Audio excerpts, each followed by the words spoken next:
So, first up this afternoon, I kind of hesitated to even say this. There are less than 8 weeks until Christmas. I know. Don't panic. You might be looking for a few ideas. Well, a Leicester screenwriter, filmmaker and novelist is set to release his debut crime novel, Safe Hands. It's set right smack bang here in Leicester. Released essentially next week. The book features a retired safecracker and a desperate mother taking on essentially one last job. Wayne Kelly is the author and joins us now. Wayne, hi. Great to be on, Ben. Thanks for having me on. Right, I haven't had a chance to read it. You just brought the book in, and I can't wait. I finished the book last night, well, and it's I'm perfect like, what am I going to read? It's perfect timing then. Tell me, without doing any spoilers, give me an idea, because this is a debut novel for you, new character, the whole thing. And it's the start of a series, yeah. So it's, as you mentioned, it's about Mickey Blake. So Mickey Blake was the best safecracker around. He's able to open any safe just using a really heightened sense of touch, which sounds a bit supernatural, but it's actually based on a real person. There's not so much his character, but this ability. There's an American guy that's won the world champion safecracker championships many years in a row called Jeff Sitar, and that's kind of where I got the original idea. So there's this stereotype of people using a stethoscope would be from the old film and things, but this guy can just lay his hands on the safe. He's got a very, very heightened sense of touch, and he can basically feel the numbers inside clicking, and he can find the combination. So it sounds amazing until you see him do it. So this really sort of captured my imagination, and that's kind of where the idea for Mickey's ability came from. Do you know, it's really interesting. The book I've just written is by a guy called, I think he's M.W. Craven. Yeah. And his character has it's a new character, new series of books, and for that one he has no sense of fear. So you can imagine it's that kind of a thing. Yeah. But it's a real thing. That's caused right. by Yeah. So in this case, did you have to research?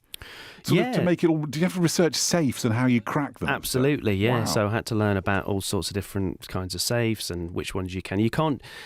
Mickey, he's getting on a little bit, and he's very much in the analog world. So you can't really do this with digital safes or anything like that, which a lot of safes are now. So he's think of these kind of big old vaults that you might see in banks and things like that. Yeah.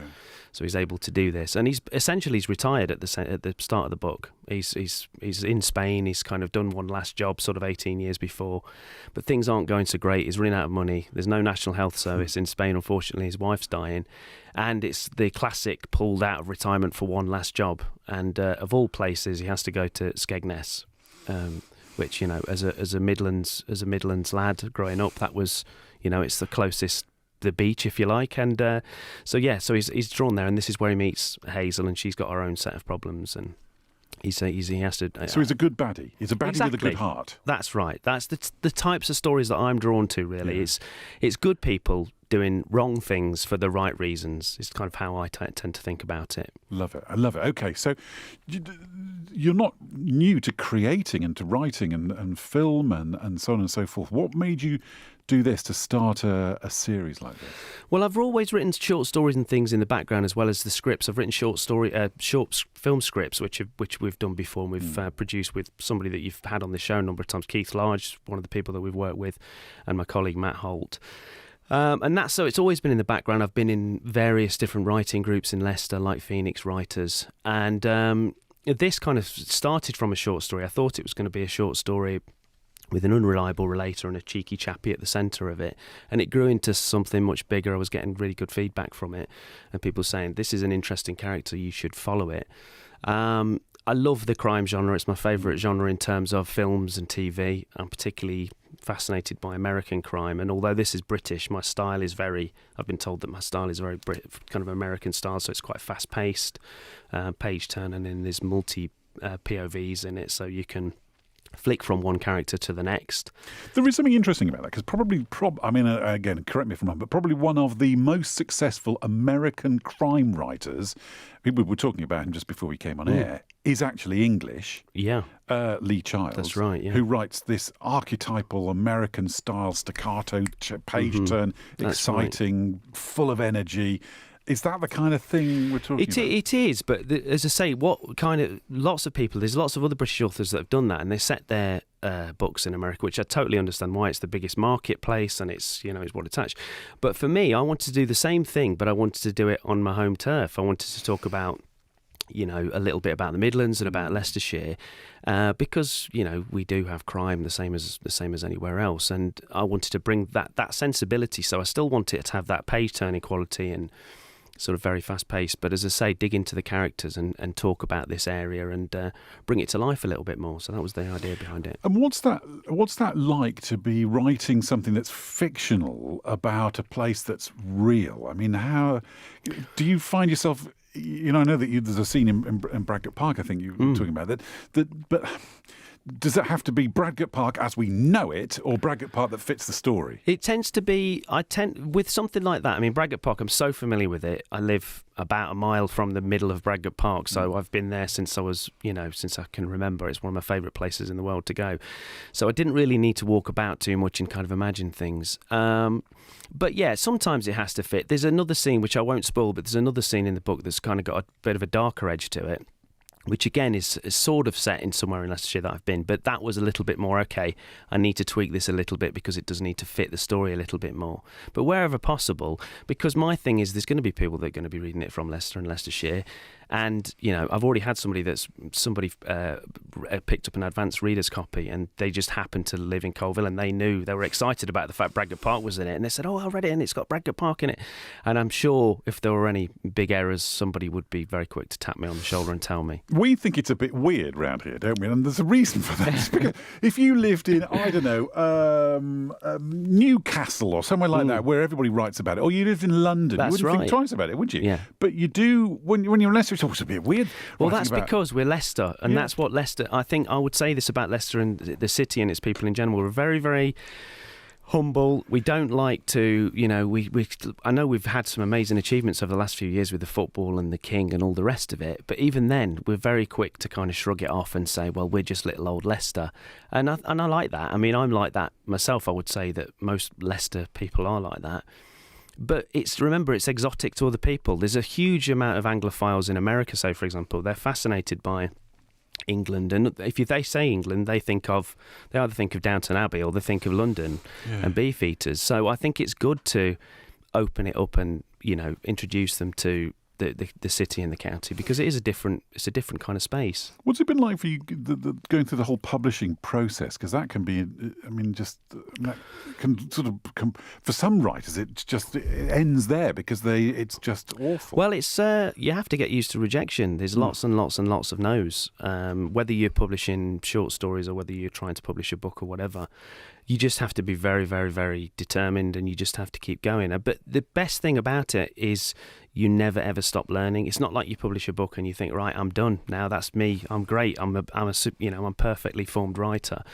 I've done a podcast, writing podcasts for nearly 10 years now, and I've spoken to hundreds and hundreds of writers, some famous and some not so famous. But there's people that have had sort of 20 books, and they'll still say they're terrified to sit at the blank page and where's this next book going to come from, and is my editor going to like it, and is my publisher going to like it? And they also say that, they learn so much from one book to the next. So I've learned so much with this book. It's been kind of long in formation, but the next one's got to be a lot quicker because the deadline for this one is this one. The next one will be out this time next year. So, and I'm writing that at the moment. You've created a sausage machine, haven't you? Because the minute you sort of commit to a series, those of us that like to read a series like it to be out, no longer than in a year. That's very much. That's it. Yeah, and some people manage more than that. But for me, I've got a day job and everything else. So I think a year is just about manageable. I think it is. I mean, it's funny you say that some people manage a bit more than that. I know that some can be turning out 2 a year. But I sometimes think, I think looking forward to a year eking the book out, thinking, well, next year they'll pick up on that. I think that seems about the right. Yeah, I mean, it's the box set, scenario now, isn't it, with people? They love Netflix and everything else. And to be honest, that's what you're competing with now. That's the other thing with writing. It's not just a case of, you're competing against other books and things and other writers. You're actually competing against everything else. You're competing against social media. You're competing against Netflix. You're competing against box sets and dramas and everything else. So what's the plan then? To become full-time writer? Is that the end game? I don't know. It's difficult. I mean, as I say, I speak to lots and lots of writers, some people that have had multiple books and they've still got some kind of day job and everything. The reality is it's very, very difficult to make a living from writing nowadays. But I guess really, a lot of that will be down to how many people buy the book. So not that I'm plugging, but that would be fantastic. So yeah. So I hesitated slightly when I introduced you about the publication, because it's a sort of a phased publication, isn't it? Well, it's actually, as I say, it's already out in paperback. You can go on Amazon right now and get it. Or you could go to my website if you want a signed one, and that's WayneKellyWrites.com. But the Kindle version it's officially launched November the 7th, but I have just been tipped off it's actually going to be launched this Thursday, which is the 2nd. But you can already pre-order it anyway. So if you go onto Amazon, you'll Safe Hands, and it's W.A. Kelly is my pen name, and you'll be able to find it there and pre-order it anyway. One of the blurbs on the back, I'm going to read this out. Gritty, real and packing a hell of a punch, Safe Hands is the crime novel everybody needs to read this year. There that you pretty go. much does it, doesn't it? Thank you very much. Is that Yes, a big it enough does. plug? So it's Safe Hands, W.A. Kelly, and if you put that into a search engine, you'll find it in all the usual places and stuff. Have you seen it? I don't suppose you've seen it on a bookshelf yet, have you? No, I've been lucky enough to see lots of places in the wild that people have got paperbacks so far, and they've sent me pictures and they've put them on lovely. social media, which has been really nice. Yeah. So I look forward to the first spotting in a bookshop or on a shelf somewhere. I'll let you know when that happens. I've just spotted you've even got a T-shirt on it, so I've just I was spotted it. contractually obliged to wear this today, Ben, I'm afraid. So That is actually quite cool. With your own, we'll with get a your own picture book before on I it. go. Yeah. That's so cool. Wayne, it's really lovely to see you. Let's keep in touch. Come in next time you've finished it. We'd love to have you in the studio. And I hope enough people buy it that you can retire. Well, you never know. Thanks ever so much. Wayne Kelly. The book's called Safe Hands. You're listening to BBC Radio Leicester.